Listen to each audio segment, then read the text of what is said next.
Chapter 2 nature and valuation of goodwill. सबसे पहली चीज गुडविल क्या होता है, गुडविल का क्या नेचर है बताओ। बताओ गुडविल मतलब क्या होता है, गुडविल का क्या नेचर है। गुडविल इंटेंजिबल फिक्स्ड एसेट है, इंटेंजिबल फिक्स्ड एसेट। ठीक है, क्लास 11th में आपने सिर्फ इतना ही सुना था, गुडविल एक टाइप का फिक्स्ड एसेट है लेकिन इंटेंजिबल है। पर्सनल, रियल, नॉमिनल में, रियल अकाउंट में हमने देखा था टेंजिबल, इंटेंजिबल। इंटेंजिबल के डिफरेंट एग्जांपल देखे थे, पेटेंट्स, कॉपीराइट, गुडविल, ट्रेडमार्क, तो उसमें गुडविल भी आ रहा था। तो आज हमें क्लास 12th के सिलेबस में देखना है कि जो गुडविल है, गुडविल की वैल्यू कैसे कैलकुलेट करते हैं। गुडविल की वैल्यू हमें फाइंड करना सीखना है, तो उसके डिफरेंट मेथड्स हैं वैल्यूएशन ऑफ गुडविल के। यहां पर क्लास 12th के सिलेबस में वैल्यूएशन ऑफ गुडविल के डिफरेंट मेथड्स हैं, करीबन 5 मेथड्स हैं, वो हमें सीखने हैं एक एक करके। कोई भी एक मेथड बोर्ड एग्जाम में आ सकता है, 3 मार्क्स का क्वेश्चन रहता है। पिछले 4-5 साल से क्वेश्चन जो आ रहे हैं पर्टिकुलर मेथड से आ रहे हैं। आगे हम जब सारे मेथड डिस्कस कर लेंगे फिर मैं आप लोगों को बताऊंगा कौन सा मेथड में ज्यादा इंपॉर्टेंट है, किसमें ज्यादा फोकस करना है। तो सबसे पहली चीज, गुडविल एक इंटेंजिबल फिक्स्ड एसेट है। ठीक है, अब हम ये देखेंगे गुडविल कितने टाइप का होता है। हमारे क्लास 12th के सिलेबस में मेनली न्यूमेरिकल कंसेप्ट ज्यादा इंपॉर्टेंट है, लेकिन हम लोग को ये देखना है कि थ्योरेटिकल कंसेप्ट में भी गुडविल कितने टाइप का होता है। तो बोला गया है कि एक सेल्फ जनरेटेड गुडविल है और दूसरा परचेज्ड गुडविल है। यहां पर हम पहले डिस्कस करेंगे परचेज्ड गुडविल, जिसके लिए एक एग्जांपल लेते हैं। सपोज कोई XYZ फर्म है जो कि ABC फर्म का बिजनेस टेक ओवर कर रहा है। XYZ ABC का बिजनेस टेक ओवर कर रहा है, जिसके लिए XYZ ABC को 50 लाख पे करेगा। जब ABC का बिजनेस XYZ जो है वो टेक ओवर कर रहा है, तो कुछ एसेट्स XYZ के हो जाएंगे जो पहले ABC के थे, जैसे कि फर्नीचर। हम एग्जांपल ले रहे हैं कि फर्नीचर जो है ये 10 लाख का है। कुछ जैसे कि लैंड एंड बिल्डिंग, ये जो लैंड एंड बिल्डिंग है ये 30 लाख का है। कुछ अमाउंट के डेटर्स हैं, डेटर्स मान लो 10 लाख के हैं। और कुछ हम लोग बिजनेस में हमने देखा कि कुछ बैंक बैलेंस है, तो बैंक बैलेंस भी XYZ का हो जाएगा ये 5 लाख। बदले में पे कितना कर रहे हैं, 50 लाख। लेकिन जो भी ABC की लायबिलिटीज होंगी, जैसे कि बैंक लोन अगर हो सकता है, या क्रेडिटर हो सकते हैं, आउटस्टैंडिंग कुछ एक्सपेंसेस हो सकते हैं, अब वो सारी लायबिलिटीज किसकी हो जाएगी, XYZ की। तो हम एग्जांपल के लिए ले लेते हैं कि एक बैंक लोन है पुराना ABC का, जिसका अमाउंट है 20 लाख। तो अब यहां पर आप देखोगे कि जो एसेट्स है वो अब XYZ के हो गए, और जो लायबिलिटीज पहले ABC की थी वो भी अब XYZ पे करेगा। साथ में एक कंसीडरेशन अमाउंट पे कर रहा है XYZ ABC को 50 लाख। जब आप इसकी एंट्री करोगे तो सारे एसेट्स को आपको डेबिट करना है। ये आगे भी हमारे सिलेबस में है ये चीज, सारे एसेट्स को डेबिट करोगे। जैसे फर्नीचर हो जाएगा डेबिट, जिसका अमाउंट है 10 लाख। लैंड एंड बिल्डिंग हो जाएगा डेबिट, जिसका अमाउंट है 30 लाख। साथ में ये डेटर्स 10 लाख, ये भी डेबिट कर देंगे 10 लाख से। उसके बाद बैंक बैलेंस है 5 lakh, bank balance debit 5 lakh. और जो ये कंसिडरेशन अमाउंट है ये क्रेडिट होगा टू ABC। आगे चल के ABC वाले को 50 लाख हम देंगे, और जो भी बैंक लोन था वो भी अब XYZ पे करेगा, जो कि है 20 लाख। आप यहां पर चेक करोगे क्रेडिट साइड ज्यादा आ रहा है, मतलब हम पे ज्यादा करेंगे लेकिन जो प्रॉपर्टीज है उन्हें कम मिल रही है। तो यहां पर आपको कैलकुलेट करना है कितना डिफरेंस आ रहा है डेबिट साइड। कितने का, ये 70 लाख है क्रेडिट साइड, और डेबिट साइड 30, 50, 55, 15 लाख। ये 70 है क्रेडिट साइड और 55 लाख है डेबिट साइड। 15 लाख रुपए का गैप आ रहा है डेबिट साइड, वो आप एक्स्ट्रा पे कर रहे हो सामने वाले को। किसको, ABC को। क्यों एक्स्ट्रा पे कर रहे हैं, क्योंकि ABC ने जब बिजनेस चालू किया होगा तब से लेकर आज प्रेजेंट डेट तक उसने मेहनत करके मार्केट में कुछ नाम, शोहरत, रेपुटेशन बनाया होगा, जिसका आप उसको 15 लाख रुपए पे कर रहे हो। मतलब आप सामने वाले ABC के बिजनेस को तो खरीद रहे हो, उसकी गुडविल भी खरीद रहे हो। तो इसीलिए हम क्या करते हैं, गुडविल को भी डेबिट करते हैं, गुडविल अकाउंट डेबिट। कितने से? 15 लाख से। आप गुडविल को भी क्या करोगे? डेबिट करोगे, क्योंकि जब ये XYZ बैलेंस शीट बनाएगा तो वो दिखाएगा कि मैं 50 लाख रुपए सामने वाले को दूंगा, प्लस बैंक का लोन भी पे करूंगा, 20 लाख टोटल, 70 लाख लायबिलिटी, लेकिन एसेट सारे कम 55 लाख के। तो जो डिफरेंस 15 लाख है वो बैलेंस शीट में डिफरेंस हमेशा दिखता रहेगा सस्पेंस के नाम से। तो आपको पता होना चाहिए जब हम एक्स्ट्रा पे करते हैं बिजनेस को टेक ओवर करते समय, वो हम गुडविल का अमाउंट पे करते हैं। तो गुडविल कितने का हो जाएगा? 15 लाख का। तो ये हमने क्या किया? परचेज्ड गुडविल समझा। जब किसी रनिंग बिजनेस को टेक ओवर करते हैं तो कुछ हम एक्स्ट्रा अमाउंट पे करते हैं, वो एक्स्ट्रा अमाउंट जो पे कर रहे हो वो आप गुडविल का पे कर रहे हो, और वही होता है परचेज गुडविल। लेकिन ये भले परचेज गुडविल है, लेकिन ये 15 लाख एग्जैक्टली हमने कैलकुलेट कैसे किया, ये 15 लाख कैसे आया, तो इसको भी हमें कैलकुलेट करना पड़ सकता है। तो उसके भी डिफरेंट मेथड्स जो होते हैं वो इसी टॉपिक में कवर होगा, वैल्यूएशन ऑफ गुडविल में। या एक होता है सेल्फ जनरेटेड गुडविल, नाम से ही आप समझ रहे होगे सेल्फ जनरेटेड गुडविल। जैसे कि मान के चलो XYZ फर्म जो है, इसमें 3 लोग काम करते हैं, पार्टनर X, दूसरा Y और तीसरा Z। ये तीनों मिलकर काम करते हैं और ये लोग पिछले 10 साल से फर्म चला रहे हैं, और आज मार्केट में इनकी कुछ रेपुटेशन बन गई है। ठीक है, इन्होंने खुद से 10 साल से मेहनत करके बनाई है, तो इसको बोलते हैं सेल्फ जनरेटेड गुडविल। अगर ये लोग डायरेक्ट किसी बिजनेस को टेक ओवर करते, जैसे कि एग्जांपल में हमने देखा ABC से टेक ओवर कर रहे हैं और कुछ एक्स्ट्रा अमाउंट पे कर रहे हैं, तो उस समय परचेज्ड गुडविल आ गया। लेकिन अगर ये पिछले कुछ साल से मार्केट में रह के मेहनत करके इन्होंने रेपुटेशन बनाई है, तो उसको हम बोलते हैं सेल्फ जनरेटेड गुडविल। तो ये 2 टाइप की गुडविल है, चाहे सेल्फ जनरेटेड हो चाहे परचेज्ड गुडविल हो। हमें सीखना है 12th के सिलेबस में गुडविल को कैलकुलेट कैसे करते हैं, वो हमारे सिलेबस का मेन हिस्सा है। ठीक है, हम देखेंगे different methods of calculating goodwill. ठीक है, ये सिर्फ समझाने के लिए था कि 2 टाइप की गुडविल होती है। अब मैं यहां पर सारे मेथड्स एक साथ आपको समझाऊंगा फॉर्मूले के साथ। 12th के सिलेबस में जब आप गुडविल कैलकुलेट करके शो करोगे तो फॉर्मूला मेंशन करना बहुत जरूरी है। जैसे कि हर साल हम लोग जब पेपर चेक करते हैं तो हमारे पास मार्किंग स्कीम आती है CBSE से, जैसे 3 नंबर का क्वेश्चन है, मार्किंग स्कीम में जब हम देखते हैं जिस हिसाब से मार्क्स अलॉट किया है CBSE ने, उसी हिसाब से हम आंसर शीट में मार्क्स अलॉट करते हैं। जैसे हमने बहुत बार देखा कि जितने फॉर्मूले यूज हो रहे हैं कैलकुलेट करने में, उस फॉर्मूले के आधे आधे नंबर है। तो एक मेथड है जिसमें 3 फॉर्मूले यूज होते हैं, तो आधे नंबर के हिसाब से आधा आधा आधा मतलब 1.5 नंबर तो फॉर्मूले का हो गया, बाकी 1.5 नंबर कैलकुलेशन और आंसर का रहता है। तो फॉर्मूले याद रखना भी जरूरी है। तो सारी चीजें मैं एक साथ बता रहा हूं। ये वैल्यूएशन ऑफ गुडविल में सबसे पहली चीज, ये हम 3 मेथड्स में डिवाइड करेंगे। वैल्यूएशन ऑफ गुडविल में हम देखेंगे 3 मेथड है। ठीक है, सबसे पहला है एवरेज प्रॉफिट मेथड, एक है एवरेज प्रॉफिट मेथड, दूसरा हम देखेंगे सुपर प्रॉफिट मेथड, और third capitalization of profit method, capitalisation of profit method. उसके बाद ये जो एवरेज प्रॉफिट मेथड है ये 2 हिस्सों में बढ़ जाता है, एक सिंपल एवरेज प्रॉफिट मेथड और दूसरा weighted average profit method. Super profit single है, ये फर्दर बाइफरकेशन इसका नहीं हुआ है, लेकिन कैपिटलाइजेशन जो मेथड है ये 2 हिस्सों में बटा हुआ है। कैपिटलाइजेशन ऑफ प्रॉफिट लिखा है, लेकिन कैपिटलाइजेशन 2 प्रॉफिट का किया जाता है, एक capitalisation of average profit method, दूसरा capitalisation of super profit method. तो इन दोनों में से कोई भी एग्जाम में आ सकता है, तो हम टोटल मानेंगे कैपिटलाइजेशन भी 2 टाइप का है, capitalisation of average profit method और दूसरा capitalisation of super profit method. तो टोटल 5 मेथड हम डिटेल में सीखेंगे।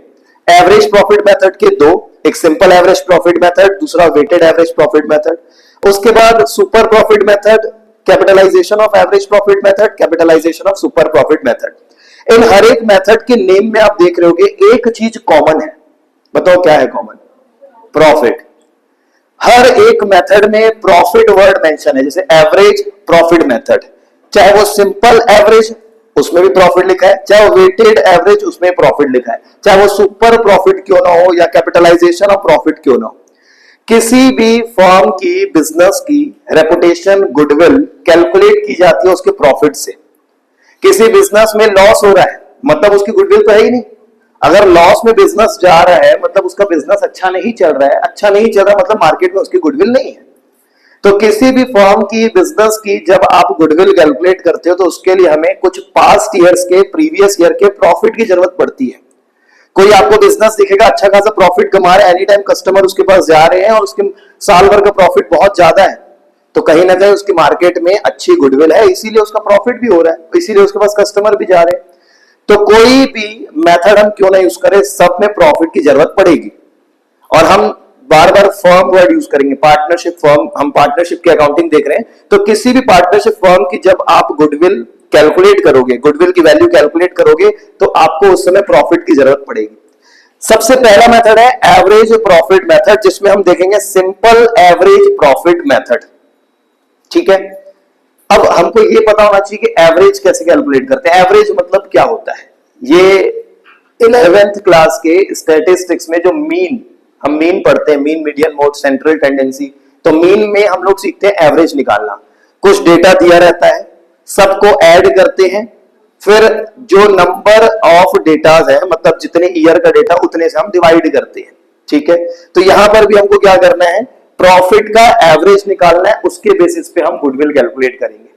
ठीक है, तो एक एक करके हम सीखने वाले हैं। इसको मैं मिटा रहा हूं, सारे मेथड के नाम लिखे हुए हैं, एक एक करके मेथड हम सीखेंगे।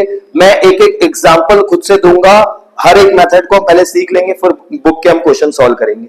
हम अभी स्टार्ट करेंगे एवरेज प्रॉफिट मेथड के सिंपल एवरेज प्रॉफिट से। ठीक है,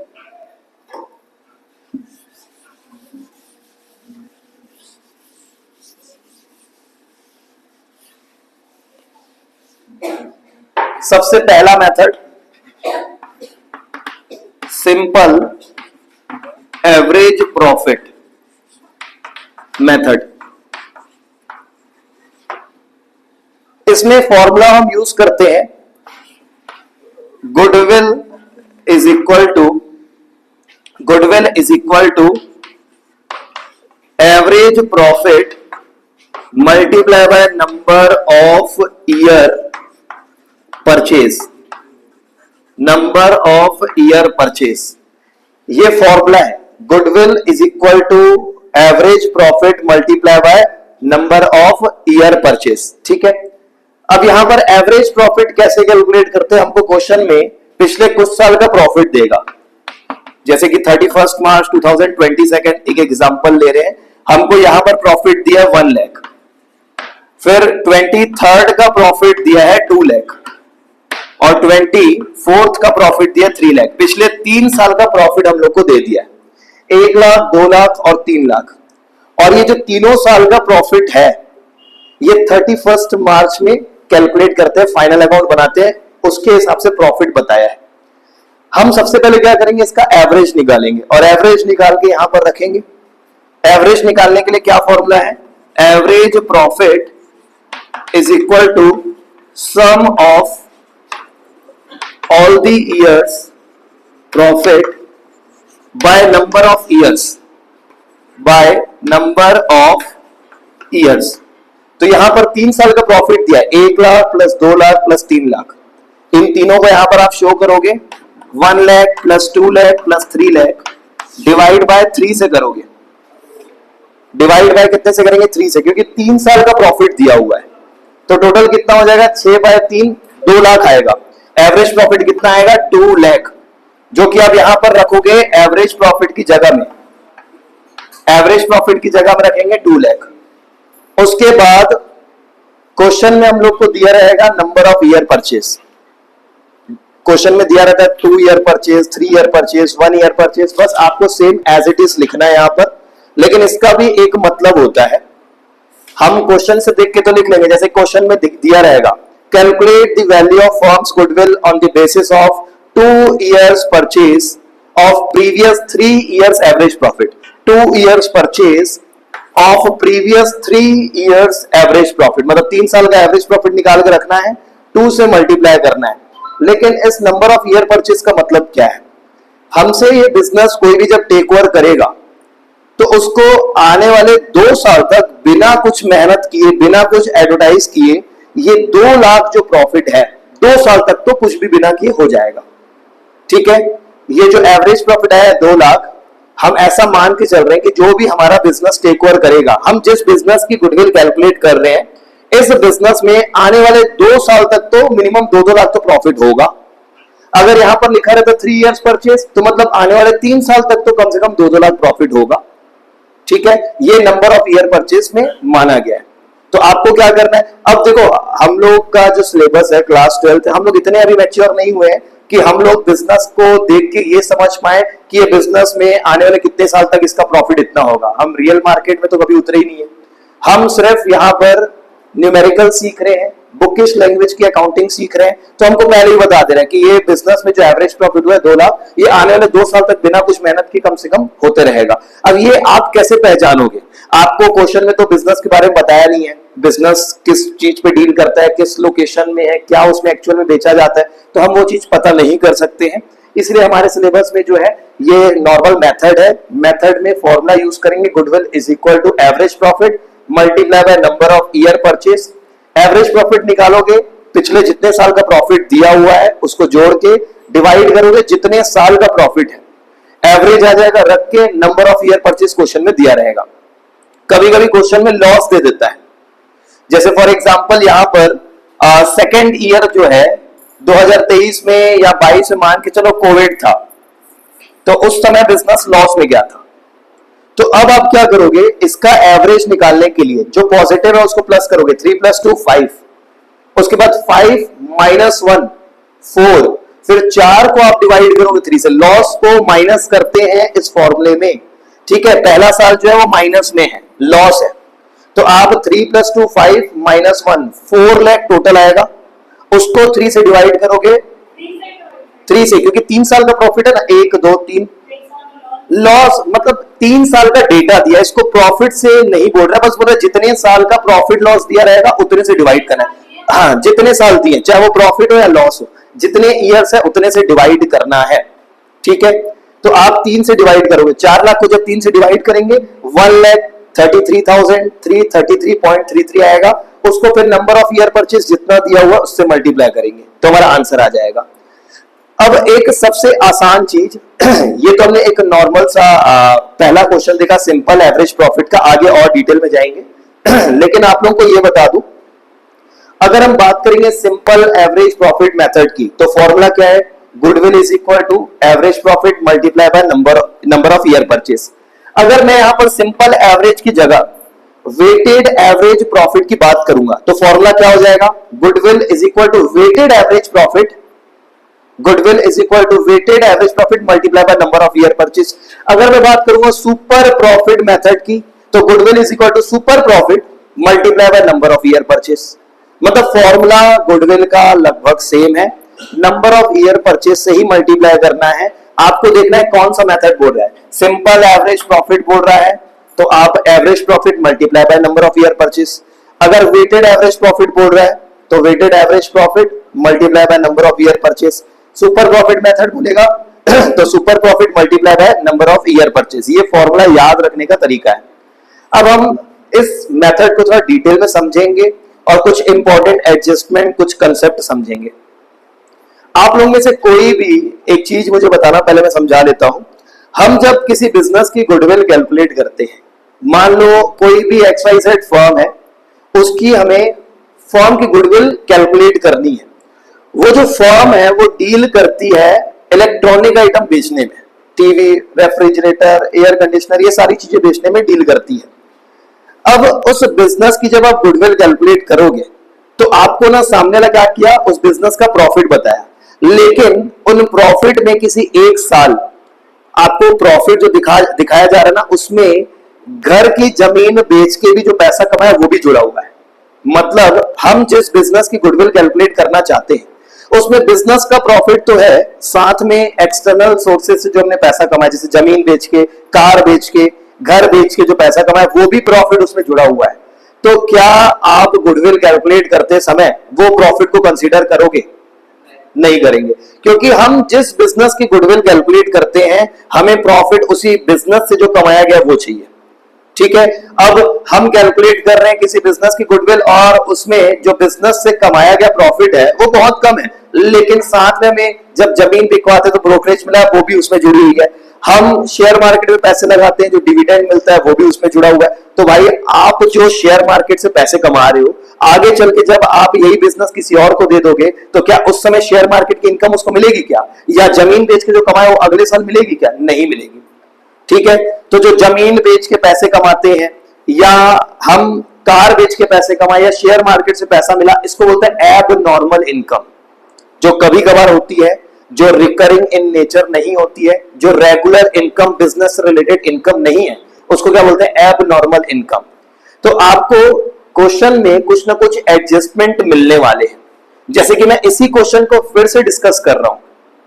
ये जो पिछले 3 साल का प्रॉफिट दिया है, इनमें हो सकता है कि आपको एक एडजस्टमेंट दे देता कि डेट 1 अक्टूबर 2022 को, 1 अक्टूबर 2022 को ओनर ने एक अपनी पर्सनल प्रॉपर्टी बेची जिसमें 50,000 फायदा हुआ, और वो भी इसमें जुड़ा हुआ है। कब बेची? 1 अक्टूबर 2022 को, और कितना कमाया? 50,000। तो मुझे सबसे पहले तो आप लोग ये पता करके बताओ वो कौन से ईयर में पैसा जुड़ा हुआ होगा? 2022 नहीं, 2023। ये डेट क्या है? 31 मार्च 2023। मतलब ये फाइनेंशियल ईयर 22-23 का प्रॉफिट है 2 लाख, और इसी 2 लाख में वो 50,000 जुड़ा हुआ है।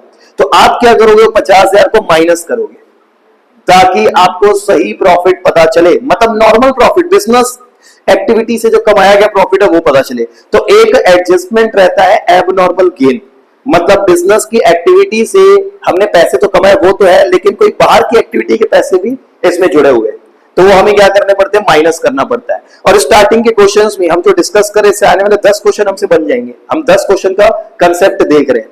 तो अगर हमें किसी क्वेश्चन में बोलता है कि कोई भी particular year abnormal income include कर रहा है, मतलब जमीन, बिल्डिंग, कार बेच के कुछ पैसे कमाए हैं वो इसमें जुड़े हुए हैं, तो वो हमको क्या करना पड़ेगा? माइनस करना पड़ेगा। ठीक है, ताकि बिजनेस की एक्टिविटी का प्रॉफिट हमें पता चले और उसके बेसिस पे हम गुडविल कैलकुलेट करें। ऐसे ही सेम एक दूसरा एडजस्टमेंट है, आप खुद सोचना। ये पिछले 3 साल में, मान के चलो 2022 में जो 1 लाख लॉस दिख रहा है, साइड में ब्रैकेट में हमको रीजन बता दिया कि लॉस क्यों दिख रहा है। बता रहे कि 2022 में ना आग लग गई थी बिजनेस में, जनवरी के मंथ में, जनवरी मंथ में बिजनेस में आग लग गई थी, जिसके कारण 2 लाख रुपए का सामान जल गया। तो क्या आग हर साल लगती है? अब मैं जिसको बिजनेस बेचूंगा तो क्या बिजनेस बेचने के बाद भी आग लगेगी क्या? तो भाई जब हर साल आग नहीं लगती है तो वो लॉस आप कंसीडर क्यों कर रहे हो? तो अगर कोई ऐसा लॉस जो बार बार नहीं होता है, हर साल नहीं होता है, उसको बोलते हैं एबनॉर्मल लॉस, और वो अगर इसमें से ऑलरेडी माइनस हो चुका है तो वो हमें वापस ऐड करना पड़ेगा ताकि बिजनेस का सही प्रॉफिट पता चले, और सही प्रॉफिट पता चलेगा तो हम सही गुडविल कैलकुलेट कर पाएंगे। अगर बिजनेस की सही गुडविल कैलकुलेट करनी है और आप देख रहे हो पिछले कुछ साल के प्रॉफिट में कोई एबनॉर्मल लॉस माइनस हो चुका है, तो वो आपको क्या करना पड़ेगा? वापस ऐड करना पड़ेगा। तो अभी तक मैंने 2 एडजस्टमेंट बताए, एक एबनॉर्मल गेन जो कि हमें माइनस करना है, और दूसरा एबनॉर्मल लॉस जो कि प्लस करना है। उसके बाद जो भी प्लस माइनस करने के बाद प्रॉफिट आएगा उसका आप एवरेज निकालो, और एवरेज निकाल के फॉर्मूले में रखो, नंबर ऑफ ईयर परचेज से मल्टीप्लाई करो।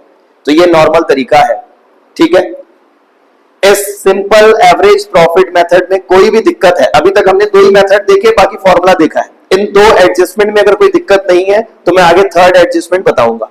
अभी हम कुछ एडजस्टमेंट देख रहे हैं, ये एडजस्टमेंट के बाद आगे ज्यादा कुछ नहीं बचेगा। हमने एक एडजस्टमेंट देखा एबनॉर्मल गेन का, वो हम क्या करेंगे? माइनस करेंगे, और एबनॉर्मल लॉस को हम क्या करेंगे? प्लस करेंगे। अब मैं आपको 3rd एडजस्टमेंट बता रहा हूं, जिनका 11th क्लास का कंसेप्ट क्लियर होगा वो आप वही समझ पाएगा, तुरंत समझ पाएगा। जिनका कंसेप्ट 11th का क्लियर नहीं होगा वो नहीं समझ पाएगा।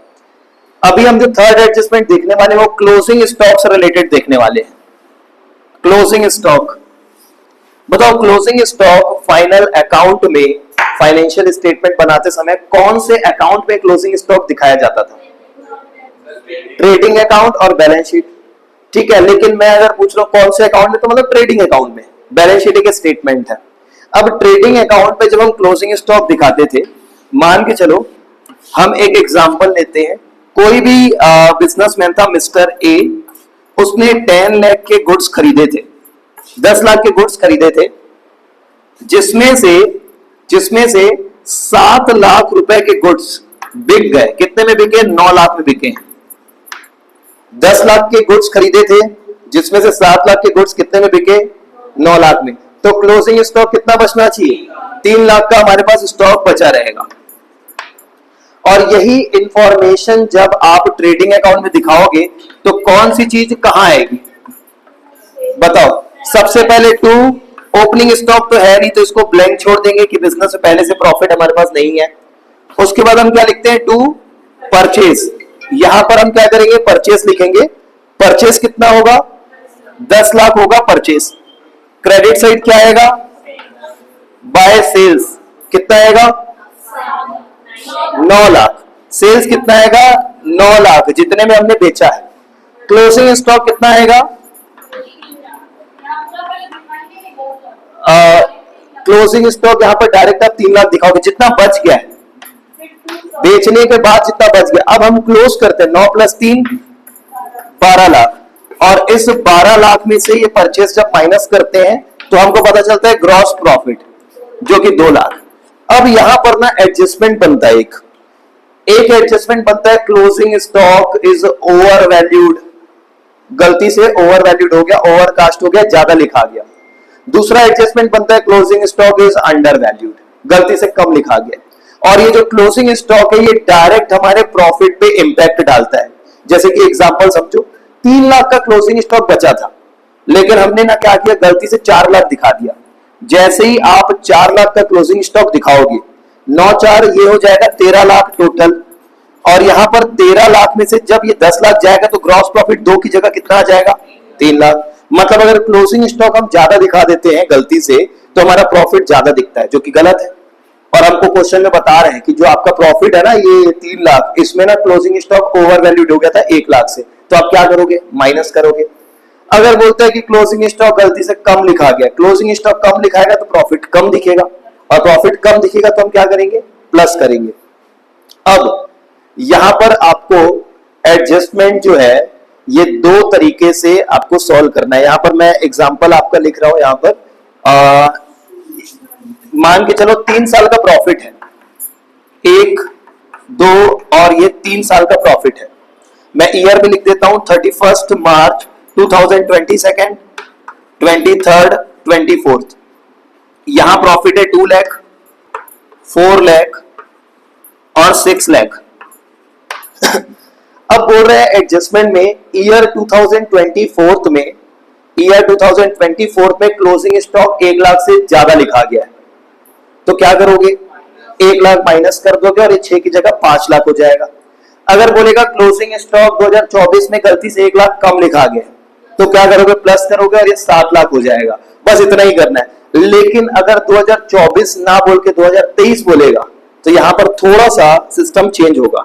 जैसे कि बोलेगा closing stock for the year ended 2023 is overcast bye 1 lakh, तो आप यहां पर क्या कर दोगे? माइनस।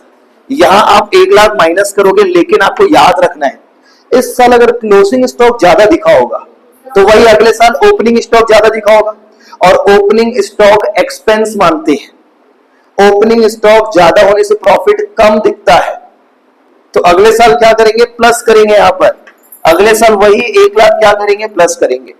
मतलब बहुत सारे लोग जिनको समझ में कम आता है वो याद कर लेते हैं, पहले साल अगर माइनस होगा तो अगले साल प्लस होगा, अगर पहले साल प्लस होता तो अगले साल माइनस होगा। अब रीजन कि भाई यहां पर क्लोजिंग स्टॉक था ज्यादा लिखा गया तो प्रॉफिट ज्यादा दिख रहा था, तभी हटा दिया, और वही क्लोजिंग स्टॉक अगले साल का एक्सपेंस बन जाता है ओपनिंग स्टॉक। यहां पर मान लो ओपनिंग स्टॉक कुछ नहीं था, ओपनिंग स्टॉक कुछ नहीं था, लेकिन गलती से 1 लाख अगर लिखा जाता है तो इस 13 में से 10 + 1 11 जाएगा तो प्रॉफिट कम दिखेगा। ओपनिंग स्टॉक को खर्चा माना जाता है, एक्सपेंस माना जाता है, जिसके कारण हम लोग को प्रॉफिट कम दिखता है। तो अगर पहले साल माइनस करो तो अगले साल प्लस, और अगर पहले साल प्लस तो अगले साल माइनस। अच्छा, पहले साल प्लस कब करेंगे? जब एडजस्टमेंट में लिखा रहेगा closing stock is under valued by 1 lakh.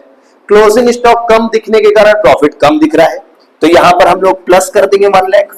अगले साल ओपनिंग स्टॉक कम दिख रहा होगा, मतलब एक्सपेंस कम दिख रहा होगा, एक्सपेंस कम दिख रहा होगा तो प्रॉफिट ज्यादा दिख रहा होगा, और प्रॉफिट ज्यादा दिख रहा होगा तो माइनस करोगे, -1 लाख। तो ये एक इंपॉर्टेंट एडजस्टमेंट है, क्लोजिंग स्टॉक कम ज्यादा हो जाना।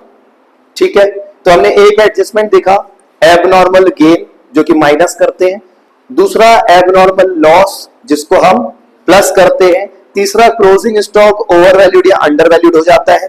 क्लोजिंग स्टॉक वाले एडजस्टमेंट के समय ध्यान रखोगे, अगर लास्ट ईयर में एडजस्टमेंट हो रहा है तो सिंगल बस उसी में प्लस माइनस होगा, लेकिन अगर कहीं बीच ईयर में हो रहा है और आगे चल के 1 साल का और प्रॉफिट दिया है तो 2 साल में इफेक्ट पड़ेगा। अब यहां पर मैं एक क्वेश्चन पूछता हूं, मान लो इसके बाद एक और साल होता 2025 और यहां 8 लाख प्रॉफिट होता, और एडजस्टमेंट में बोलता कि for the year ended 31 March 2023 in this year closing stock is over valued by 1 lakh. तो यहां पर क्या करते 2023 में माइनस करते, अगले साल क्या करोगे? प्लस करोगे, फिर उसके अगले साल क्या करोगे? कुछ नहीं करना है, कुछ नहीं करना, यही गड़बड़ होती है भाई। यहां की जो गलती क्लोजिंग स्टॉक की, अगले साल ओपनिंग स्टॉक में कंपनसेट होकर अकाउंट क्लोज, 2 ही साल में इफेक्ट पड़ेगा, तीसरे साल कोई इफेक्ट नहीं पड़ेगा। यहां का क्लोजिंग स्टॉक गलत दिखा तो यहां ओपनिंग स्टॉक गलत दिखा, बस इन दोनों की रिपोर्ट में गलती दिखेगी, इस ईयर में गलती नहीं होगी।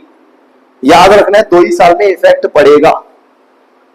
ठीक है, तो ये क्लोजिंग स्टॉक वाला एडजस्टमेंट था, ये भी बहुत इंपॉर्टेंट है। अब छोटे छोटे 1-2 एडजस्टमेंट और है, वो डिस्कस करते हैं, फिर लगभग सारे एडजस्टमेंट हो जाएंगे। प्रॉफिट गलत दिखाने का एक एडजस्टमेंट, एक कारण ये भी होता है, इंश्योरेंस प्रीमियम क्या होता है? कोई भी एक जने बताओ इंश्योरेंस प्रीमियम क्या होता है। जैसे इस मान लो फैक्ट्री की बात करें, मशीनें हैं, मशीनें यूज होने से कभी आग लग सकती है, कभी कुछ मशीन डैमेज हो सकती है, तो इनका लॉस को रिकवर करने के लिए हम क्या कराते हैं? इंश्योरेंस की पॉलिसी लेते हैं। इंश्योरेंस पॉलिसी जब लेते हैं तो हमें हर साल कुछ एक मिनिमम एक अमाउंट पे करना पड़ता है, जिसको प्रीमियम अमाउंट बोलते हैं, प्रीमियम अमाउंट या इंश्योरेंस प्रीमियम बोलते हैं। और इंश्योरेंस प्रीमियम जो एक्सपेंस है वो रिकरिंग इन नेचर है कि नॉन रिकरिंग? रिकरिंग है। इंश्योरेंस इंसान हर साल करवाता है, तो अगर आपको किसी ईयर के प्रॉफिट के सामने बता रहा है एडजस्टमेंट की इस साल खर्चे ज्यादा होने के कारण या किसी कारण से हमने इंश्योरेंस का खर्चा नहीं दिखाया है, तो आपको क्या करना है? दिखाना है, माइनस करना है, क्योंकि जब हम फर्म की गुडविल कैलकुलेट करेंगे तो इंश्योरेंस तो आगे चल के उस सामने वाले इंसान को करवाना ही पड़ेगा उस बिजनेस में, तभी इंश्योरेंस का खर्चा नॉर्मल मान के वो भी हम क्या करेंगे? माइनस करेंगे। तो इंश्योरेंस का जब भी एडजस्टमेंट आएगा उसको क्या करना है? माइनस करना है। प्रीपेड इंश्योरेंस यहाँ पर एसेट से रिलेटेड कोई बात नहीं करेगा, सिर्फ ट्रेडिंग P&L से रिलेटेड एडजस्टमेंट देगा। प्रीपेड जो है वो पहले से पे कर दिया, तो नॉर्मल खर्चा है, वो एडजस्टमेंट यहाँ पर नहीं देगा। यहाँ कोई ऐसा एडजस्टमेंट देगा जिसके कारण प्रॉफिट गलत दिख रहा है, तो एक कॉमन इंश्योरेंस प्रीमियम वाला देता है। एक एडजस्टमेंट ज्यादा इंपॉर्टेंट नहीं है, लेकिन एपीसी, अभी आप लोग के स्कूल में टीएस ग्रोवाल फॉलो करते हैं, एपीसी का जब आप क्वेश्चन सॉल्व करोगे तो एक क्वेश्चन में एडजस्टमेंट है cover management cost. Cover management cost मतलब हर साल बिजनेस को मैनेज करने का कुछ खर्चा होता है जो कि रिकरिंग इन नेचर है, तो कवर मैनेजमेंट कॉस्ट का अगर एडजस्टमेंट दिया रहेगा, मतलब एनुअल कॉस्ट, साल भर का कॉस्ट, आप हर साल माइनस करोगे। जैसे बोलेगा कवर मैनेजमेंट कॉस्ट इज 10,000, तो 10,000 आप हर एक ईयर से माइनस करोगे। कवर मैनेजमेंट कॉस्ट मतलब बिजनेस की एक्टिविटीज को मैनेज करने का खर्चा। तो अब बिजनेस चला रहे हैं, 4 साल बिजनेस चला है, तो उसका खर्चा तो हुआ ही होगा, तो उसको आपको क्या करना है? 4 साल से माइनस करना है। टीएस ग्रोवाल में ये एडजस्टमेंट नहीं है, एपीसी में है, ठीक है, डीके गोयल की बुक में है। तो ये कुछ कॉमन एडजस्टमेंट थे।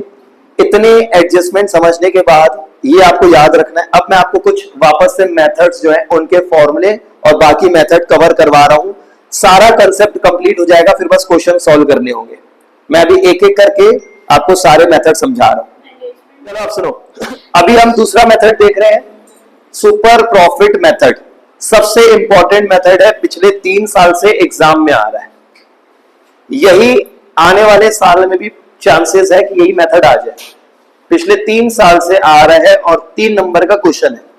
और इसमें आप देख रहे होगे कि कितने सारे फॉर्मूले, मैं आपको थोड़ी देर पहले बता ही रहा था कि 3 नंबर के क्वेश्चन में 1.5 नंबर तो फॉर्मूले का है, आधा आधा आधा, 3 जगह फॉर्मूले का मार्क्स है और 3 जगह कैलकुलेशन के मार्क्स, टोटल हाफ ऑफ करके मार्किंग स्कीम में 6 जगह मार्क्स अलॉट किए गए हैं। 3 नंबर का क्वेश्चन आता है। इस मेथड में goodwill is equal to super profit multiply by number of year purchase करना है। Number of year purchase question में गिवन होगा, ठीक है। Goodwill is equal to super profit multiply by number of year purchase, इसका half marks है board में, ठीक है, हाफ मार्क्स इसका मिलेगा। अब ये सुपर प्रॉफिट क्या होता है और कैसे कैलकुलेट करते हैं ये हमको सीखना है, तो उसके लिए फॉर्मूला यहां लिखा हूं। Super profit is equal to average profit minus normal profit. इस फॉर्मूले का भी हाफ मार्क्स है। Super profit is equal to average minus normal profit. अब एवरेज प्रॉफिट कैसे निकालते हैं हमने सीखा ही था। Average profit is equal to sum of all the years profit by number of year, total number of years. इसका मार्क्स नहीं है, इसका मार्क्स नहीं है ये वाले फॉर्मूले का, लेकिन आपको एवरेज प्रॉफिट निकालने के लिए यूज करना पड़ सकता है, वो आप यहां रखोगे। अब नॉर्मल प्रॉफिट इसमें से माइनस करना है। ये नॉर्मल प्रॉफिट क्या होता है और कैसे निकालते हैं? Normal profit is equal to capital employed, सिर्फ कैपिटल लिखा हुआ है यहां पर, कैपिटल एम्प्लॉयड, कितने पैसे हमने बिजनेस में लगाए हैं, multiply by NRR, normal rate of return, normal rate of return by 100। मतलब किसी भी बिजनेस का कितना मार्जिन होता है, जैसे हम एग्जांपल ले रहे हैं, जैसे ग्रोसरी शॉप है या जनरल स्टोर कुछ है जहां पर हम मार्जिन मान के चल रहे 20% है और बिजनेस में 10 लाख रुपया लगाया गया है, तो अगर कैपिटल 10 लाख है और 20% मार्जिन है तो कितना प्रॉफिट होना चाहिए? 10 लाख का 20% 2 लाख, वो है नॉर्मल प्रॉफिट। या मान के चलो कोई क्लॉथ की शॉप है और क्लॉथ की शॉप में हम मान के चल रहे हैं 40% मार्जिन है, 40%, नॉर्मल रेट ऑफ रिटर्न कितना है? 40% है और कैपिटल लगाया गया है 10 लाख, 10 लाख पैसे लगाए, तो 10 लाख का 40% 4 लाख, वो 4 लाख क्या हो जाएगा? Normal profit. इस फॉर्मूले का हाफ मार्क्स है। Normal profit is equal to capital employed multiply by normal rate of return. जितना कैपिटल फर्म में लगा हुआ है, चाहे 3 पार्टनर हो, ए बी सी, तीनों का जोड़ दोगे कैपिटल, वो रखोगे। और अगर एसेट्स और लायबिलिटीज फर्म में बताया है, कैपिटल ना बता के क्या किया, एसेट्स और एक्सटर्नल लायबिलिटीज, आउटसाइड लायबिलिटीज बताया है, तो क्लास 11 के सिलेबस में हमने देखा था accounting equation, assets are always equal to liabilities plus capital. तो उस फॉर्मूले से हम कैपिटल को कैलकुलेट कर सकते हैं। मतलब एसेट से जब आउटसाइडर लायबिलिटीज को हम माइनस करेंगे, आउटसाइडर लायबिलिटी मतलब creditors, bank loan, outstanding expenses वगैरह, तो भी हमको कैपिटल पता चल जाएगा। उसी कैपिटल को हम यहां पर रख के normal rate of return question में दिया रहेगा, आप कैलकुलेट कर लोगे नॉर्मल प्रॉफिट। और एवरेज प्रॉफिट पिछले कुछ साल का प्रॉफिट दिया रहेगा, उससे एवरेज प्रॉफिट पता चल जाएगा। अब फॉर एग्जांपल हमारे बिजनेस में पिछले 3-4 साल में कुछ प्रॉफिट हुआ था जिसका जब हमने एवरेज निकाला तो मान के चलो 5 लाख आया, लेकिन जब हम capital into normal rate of return by 100 किए तो ये 4 लाख आया। मतलब हमारे बिजनेस की कैटेगरी के हिसाब से 4 लाख प्रॉफिट होना चाहिए था, लेकिन प्रॉफिट कितना हो गया? 5 लाख है। तो 5 लाख हो गया माइनस कितना होना चाहिए था, तो कुछ एक्सेस प्रॉफिट पता चला। उस एक्सेस प्रॉफिट को बोलते हैं सुपर प्रॉफिट। उस एक्सेस प्रॉफिट को बोलते हैं सुपर प्रॉफिट। वही सुपर प्रॉफिट यहां रख के मल्टीप्लाई कर देंगे नंबर ऑफ ईयर परचेज से। ये जो है मतलब पहला फॉर्मूला तो यही होना चाहिए, लेकिन आपको स्टार्ट करना पड़ेगा यहां से। आपको स्टार्ट करना पड़ेगा कैपिटल से। Capital is equal to asset minus liabilities. जब आपको कैपिटल पता चलेगा और नॉर्मल रेट ऑफ रिटर्न आप क्वेश्चन से देख के नॉर्मल प्रॉफिट निकालोगे। क्वेश्चन में कुछ साल का प्रॉफिट दिया रहेगा, उससे एवरेज प्रॉफिट निकाल लोगे। फिर एवरेज में जब नॉर्मल माइनस करोगे तो आपको पता चलेगा सुपर प्रॉफिट, एक्सेस प्रॉफिट। जितना हमने सोचा था उसको माइनस करते हैं एक्चुअल में कितना हुआ है, तो हमको पता चलता है कितना एक्सेस प्रॉफिट हुआ। तो हम लोग को पता चलेगा सुपर प्रॉफिट यहां फॉर्मूले में रख के मल्टीप्लाई कर देंगे नंबर ऑफ ईयर परचेज से।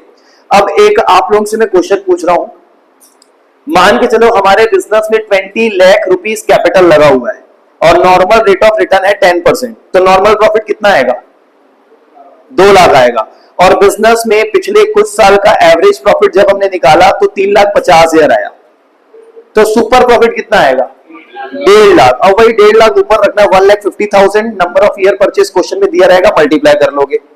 तो ये आपको डायरेक्ट क्वेश्चन में सारी चीजें गिवन होगी, बस प्रेजेंटेशन मैटर करता है यहाँ पर। Goodwill is equal to super profit multiply by number of year purchase, आपको पूरा फॉर्मूला दिखाना है, फिर जो सुपर प्रॉफिट आएगा वो रखोगे और नंबर ऑफ ईयर परचेज ये परचेज से मल्टीप्लाई करोगे। सुपर प्रॉफिट जब कैलकुलेट करोगे तो डायरेक्ट ऐसा नहीं 5 लाख माइनस 4 लाख, आपको पहले लिखना पड़ेगा average profit minus normal profit, तो आपको पता चलेगा सुपर प्रॉफिट। फिर फॉर्मूले के नीचे आप अमाउंट लिखोगे 5 लाख माइनस 4 लाख, फिर लिखोगे आप 1 लाख, तो सुपर प्रॉफिट जो आएगा ऊपर फॉर्मूले में रखोगे। लेकिन एवरेज प्रॉफिट कैसे निकलेगा, तो average profit is equal to sum of all the years profit by total number of years, average profit निकालोगे। ऐसे ही नॉर्मल प्रॉफिट निकालोगे, फर्म में कितना कैपिटल लगा हुआ है multiply by normal rate of return by 100, इससे आपको नॉर्मल प्रॉफिट पता चलेगा। एवरेज में से नॉर्मल माइनस करने से सुपर आ जाता है, सुपर से number of year purchase multiply करने से गुडविल आ जाती है। तो ये सबसे इंपॉर्टेंट मेथड है सुपर प्रॉफिट मेथड। इसी के क्वेश्चंस कुछ अराउंड 15 क्वेश्चंस दिए होंगे बुक में, और इन्हीं में से आपको बोर्ड एग्जाम में क्वेश्चन दिख सकता है, और स्कूल में भी जब आपके हाफ ईयरली या प्री बोर्ड्स वगैरह होंगे तो उसमें भी आपको इसी मेथड से क्वेश्चन दिखने के ज्यादा चांसेस है। और पिछले 3 साल के भी आप क्वेश्चन देख सकते हो, 3 नंबर के क्वेश्चंस की जो लिस्ट रहती है उसी में आपको क्वेश्चन दिखेगा, ठीक है। और ज्यादा कोई टफ नहीं है, इसमें एडजस्टमेंट तक नहीं है, मतलब जब आप एवरेज प्रॉफिट निकालोगे पिछले 2-3 साल का जो प्रॉफिट है उसमें एबनॉर्मल गेन लॉस कोई एडजस्टमेंट भी नहीं आएगा। ये क्वेश्चन थोड़ा सा डायरेक्ट टाइप का होता है, बस इसमें फॉर्मूले कुछ ज्यादा है, ये आपको ध्यान में रखना है, ठीक है। ये सबसे इंपॉर्टेंट मेथड है। हाँ, एक चीज और याद रखोगे, एवरेज प्रॉफिट को एक्चुअल प्रॉफिट भी बोला जाता है, क्योंकि आप एवरेज प्रॉफिट कैसे निकालते हो, जो एक्चुअल में प्रॉफिट हुआ है उसी को तो ऐड करके नंबर ऑफ ईयर से डिवाइड करते हो, तो एवरेज प्रॉफिट को एक्चुअल प्रॉफिट भी बोला जाता है, और उसी के बेसिस से एवरेज निकाला जाएगा। और उसके बाद बाकी सारे फॉर्मूले में वैल्यूज को पुट करके हम लोग कैलकुलेट कर लेंगे गुडविल की वैल्यू। तो ये था second method super profit method, ठीक है। एक हमने देखा एवरेज प्रॉफिट मेथड, और ये है दूसरा सुपर प्रॉफिट मेथड, ठीक है। अब उसका ही हम लोग अब उसी को देखते हैं। एवरेज प्रॉफिट में सिंपल हमने देख लिया, अब देखते हैं वेटेड एवरेज प्रॉफिट मेथड, ठीक है। Weighted average profit method, weighted average profit method, ये एवरेज प्रॉफिट मेथड का सेकंड पार्ट है। एवरेज प्रॉफिट मेथड में एक था सिंपल एवरेज और दूसरा वेटेड एवरेज। सिंपल एवरेज हमने देखा, अब देख रहे हैं weighted average. Weighted average profit में आप लोगों को यहाँ पर कुछ जब वर्किंग नोट बनाओगे, ठीक है, कैलकुलेशन शो करोगे तो उसमें कुछ फॉर्मेट बनाना है। सबसे पहले आप लिखोगे ईयर्स, फिर उसके बाद प्रॉफिट, फिर एडजस्टमेंट, उसके बाद नेक्स्ट एडजस्टेड प्रॉफिट, फिर उसके बाद वेट, फिर वेटेड प्रॉफिट। तो यहां पर सबसे पहले ईयर का कॉलम रहेगा, जिस ईयर के जो भी ईयर का प्रॉफिट दिया हुआ है, उसके बाद प्रॉफिट और जो भी एडजस्टमेंट दिए होंगे, जैसे abnormal gain, abnormal loss, closing stock से रिलेटेड। उसके बाद एडजस्टमेंट इस प्रॉफिट में ऐड लेस करने के बाद जो प्रॉफिट आएगा वो एडजस्टेड प्रॉफिट। इस मेथड में वेट दिया रहता है, अब उसको हम लोग यहां पर देखेंगे। सबसे पहले जैसे कि ईयर 31 मार्च 2022, फिर उसके बाद 23rd और 24th, 3 साल का प्रॉफिट दिया हुआ है। ये मान के चलते हैं 3 लाख, सेकेंड ईयर का 4 लाख और नेक्स्ट ईयर 6 लाख।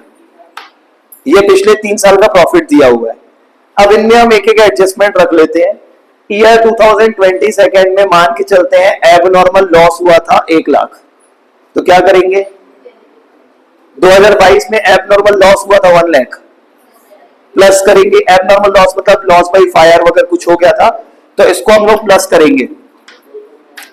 उसके बाद 2023 में कुछ हम लोग को गेन हुआ था, मशीन को बेचे थे तो उसमें कुछ फायदा हुआ 50,000 का, तो करेंगे इधर माइनस। उसके बाद 2024 में नॉन ट्रेड इन्वेस्टमेंट से हमें 50,000 मिला है। नॉन ट्रेड इन्वेस्टमेंट मतलब बिजनेस के बाहर की एक्टिविटी है, बाहर हमने इन्वेस्ट किया था, उससे 50,000 का फायदा मिला, तो वो हम कर देंगे माइनस। अगर कुछ और भी एडजस्टमेंट होता है, जैसे 2023 में क्लोजिंग स्टॉक अंडर वैल्यूड हो गया था, 2023 में क्लोजिंग स्टॉक 1 लाख कम लिखा गया था, तो इधर प्लस करेंगे और इधर माइनस करेंगे। उसके बाद ये प्लस माइनस करने के बाद इस प्रॉफिट में एडजस्टमेंट करने के बाद एडजस्टेड प्रॉफिट पता चलेगा। पहले साल 3 + 1 4 लाख रुपए ये हो गया। उसके बाद 4 लाख प्लस 1 5 लाख माइनस, तो कितना हो जाएगा 4,50,000। Next year 6 minus 150 4,50,000। अब क्वेश्चन में ना वेट दिया रहेगा, वेट मतलब कि किस ईयर के प्रॉफिट को ज्यादा वैल्यू देनी है। तो ज्यादातर क्या करता है 1 2 3 लाइन से देता है, 1 2 3 4 5 जितने साल का प्रॉफिट होगा ऐसे लाइन से देता है। तो हम भी वही मान रहे हैं, क्वेश्चन में ऐसे लिखा रहेगा वेट है 1 2 3। अब इस वेट को मल्टीप्लाई करना होता है इस एडजस्टेड प्रॉफिट के साथ। जैसे 4 लाख मल्टीप्लाई बाय 1 4 लाख आ जाएगा। उसके बाद 4,50,000 मल्टीप्लाई बाय 2 9 लाख। उसके बाद 4,50,000 मल्टीप्लाई बाय 3 13,50,000। उसके बाद आपको यहां पर फॉर्मूला लिखना है, मतलब यहां पर आपको टोटल वेटेड प्रॉफिट निकालना है। तो ये कितना हो जाएगा 26,50,000। 26,50,000 जो ये टोटल वेटेड प्रॉफिट है। हम लोग को मेन गुडविल के फॉर्मूले में weighted average profit multiply by number of year purchase रखना है। तो नंबर ऑफ ईयर परचेस तो क्वेश्चन में दिया रहेगा, जो भी 2 या 3 ईयर जो भी रहे, लेकिन वेटेड एवरेज प्रॉफिट जब निकालोगे, weighted average profit is equal to total weighted profit by total weight. Total weighted profit को टोटल वेट से डिवाइड करेंगे। टोटल वेटेड प्रॉफिट है 26,50,000 और टोटल वेट कितना है 3 + 2 5 + 1 6। अब 6 से डिवाइड करेंगे तो कितना आएगा वो हमको देखना है। ठीक है, तो ये कितना हो जाएगा 4,61,250। ठीक है, अराउंड जो भी आएगा ऐसे ही कुछ आएगा इतना ही है 461,250। अब ये जो है ये हमको पता चला वेटेड एवरेज प्रॉफिट 461,250। इसको यहां पर रखेंगे 461,250 multiply by number of year purchase. जैसे for example 2 years purchase 3 year purchase जो भी दिया होगा 2 या 3 से मल्टीप्लाई कर देंगे तो हम लोग को पता चल जाएगा गुडविल का अमाउंट। तो ये था वेटेड एवरेज प्रॉफिट मेथड। ठीक है, नहीं यहां डायरेक्ट नहीं रखना, यहां वेटेड एवरेज प्रॉफिट रखना है। ये टोटल वेटेड प्रॉफिट निकला। अब इसका एवरेज कैसे निकलेगा, जब टोटल वेट से डिवाइड करेंगे। टोटल वेटेड प्रॉफिट को जब टोटल वेट से डिवाइड करेंगे तो एवरेज वेटेड निकलेगा और उसको यहां पर रख के मल्टीप्लाई करना है नंबर ऑफ ईयर परचेज से।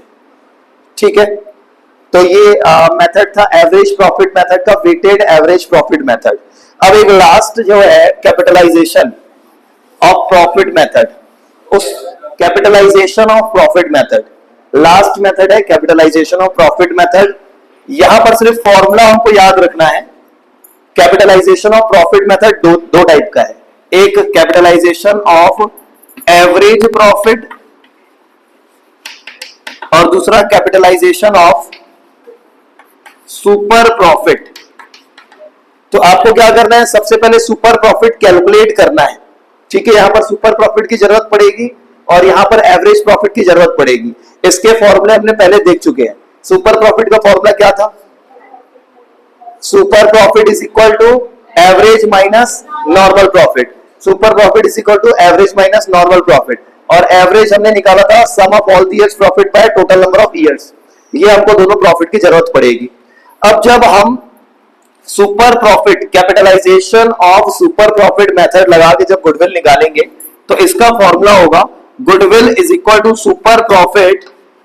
इसकी हमको कैपिटलाइज्ड वैल्यू निकालनी है तो उसका फॉर्मूला है super profit multiply bye 100 upon NRR।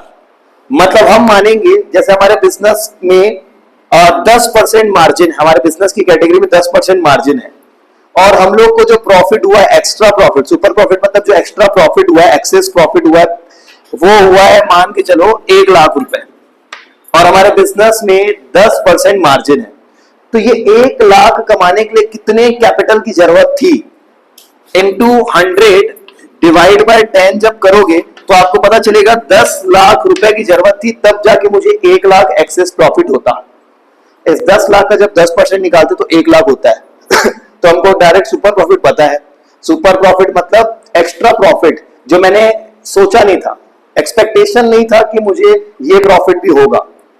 तो ये सुपर प्रॉफिट के लिए कितने कैपिटल की जरूरत पड़ती, वो कैलकुलेट जब करते हैं उसी को कैपिटलाइजेशन बोलते हैं। ये जब कैपिटलाइजेशन पता चलेगा, super profit multiply bye 100 upon जो भी नॉर्मल रेट ऑफ रिटर्न है यही डायरेक्ट गुडविल कहलाएगा। लेकिन जब हम capitalization of average profit method में जाते हैं तो यहां पर goodwill is equal to capitalization value of average profit minus actual capital करते हैं। मतलब पहले आप एवरेज प्रॉफिट की कैपिटलाइज वैल्यू निकालोगे। Average profit for example firm में हुआ है एवरेज प्रॉफिट 3 लाख रुपए, 3 लाख रुपए एवरेज प्रॉफिट हुआ है। इसको आप क्या करोगे, कैपिटलाइज्ड वैल्यू निकालोगे इसकी।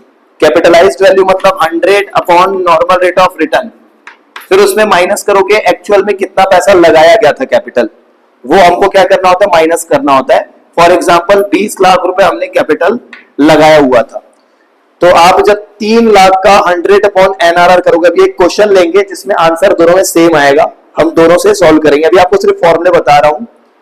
3 लाख का कैपिटल वैल्यू 30 लाख होगा, जिसमें से हम 20 लाख जब माइनस करेंगे तो हमारा आंसर आएगा 10 लाख रुपए। आपको अभी सिर्फ फॉर्मूला देखना है कि जब कैपिटलाइजेशन ऑफ एवरेज प्रॉफिट में जाते हैं तो पहले एवरेज प्रॉफिट की कैपिटल वैल्यू निकालते हैं, उसमें माइनस करते हैं एक्चुअल में कितना कैपिटल लगा हुआ है। लेकिन जब कैपिटलाइजेशन ऑफ सुपर प्रॉफिट में जाते हैं तो सुपर प्रॉफिट की डायरेक्ट बस कैपिटल वैल्यू निकाल लो, वही आंसर होता है। ऐसा क्यों हो रहा है? सुपर प्रॉफिट मतलब ऑलरेडी एक्स्ट्रा प्रॉफिट, मतलब हमारे कुछ एक्सपेक्टेशन थे ही नहीं इस प्रॉफिट अमाउंट के, तो बस ये जो प्रॉफिट हो रहा है फ्री फोकट में बिना सोचे वो गुडविल के कारण हो रहा है, तभी 100 अपॉन एनआरआर की डायरेक्ट गुडविल आ गई। लेकिन यहां पर जो एक्चुअल में प्रॉफिट हो रहा है उसके लिए कितने कैपिटल की जरूरत थी माइनस मैंने एक्चुअल में कैपिटल लगाया कितना, तो मैं बिना 10 लाख कैपिटल लगाए भी एक्चुअल प्रॉफिट में मैं कुछ कंट्रीब्यूशन दे रहा हूं। एक्चुअल प्रॉफिट जो हो रहा है उसके लिए मुझे कितने कैपिटल की जरूरत है, 30 लाख, लेकिन मैं तो 20 लाख लगा के 30 लाख जितना प्रॉफिट कमा रहा हूं, तो 10 लाख मुझे फ्री का कैपिटल का फायदा मिल रहा है, तो ये गुडविल है। अब एक क्वेश्चन हम लोग ऐसी एग्जांपल ले रहा हूं, उस एग्जांपल के थ्रू आपको आंसर पता चलेगा। फॉर्मूला लिखा हुआ है, हम एग्जांपल ले रहे हैं। एक फॉर्म है जिसमें कैपिटल लगा हुआ है 5 लाख, कैपिटल लगा हुआ है 5 लाख, और इस बिजनेस का नॉर्मल रेट ऑफ रिटर्न जो है वो 10% है, और जो एक्चुअल में प्रॉफिट हुआ है जिसका हमने एवरेज निकाला है वो है 70,000। ये 3 इंफॉर्मेशन क्वेश्चन में दी हुई है। अब मैं दोनों फॉर्मूले में अमाउंट रखूंगा और गुडविल देखूंगा। सबसे पहले हम आ जाएंगे यहां पर capitalization value of average profit, तो यहां पर एवरेज प्रॉफिट की कैपिटल वैल्यू निकालनी है। एवरेज प्रॉफिट है 70,000 मल्टीप्लाई बाय 100 अपॉन एनआरआर, तो यहां पर आ जाएगा 70,000 इंटू 100 अपॉन 10, मतलब ये आ जाएगा 7 लाख। इसमें से एक्चुअल कैपिटल माइनस करना, एक्चुअल में कितना लगा हुआ है 5 लाख, तो हमें फर्म की गुडविल पता चलेगी 2 लाख। और यहां पर जब capitalization of super profit method लगाएंगे तो पहले हमको कैलकुलेट करना पड़ेगा सुपर प्रॉफिट। सुपर प्रॉफिट का फॉर्मूला आपको बताया था average minus normal profit. Average तो दिया हुआ 70,000, एवरेज तो प्रॉफिट दिया 70,000। अब नॉर्मल प्रॉफिट कैसे निकलता है, कैपिटल का 10%, 50,000, 70 माइनस 50 कितना आ जाएगा 20,000 सुपर प्रॉफिट। अब बस डायरेक्ट आप सुपर प्रॉफिट रखो 20,000 into 100 upon NRR, 20,000 into 100 upon NRR 2 lakh. तो दोनों मेथड में 2 लाख आंसर, दोनों मेथड में आंसर सेम आएगा, आंसर सेम आएगा हमेशा दोनों मेथड में, ठीक है। नॉर्मल प्रॉफिट ये normal rate of return capital का 5 लाख का 10% 50,000, ठीक है। तो नॉर्मल प्रॉफिट निकालना तो एनआरआर अपॉन 100 है, या कैपिटलाइज्ड वैल्यू निकालनी तभी 100 अपॉन एनआरआर।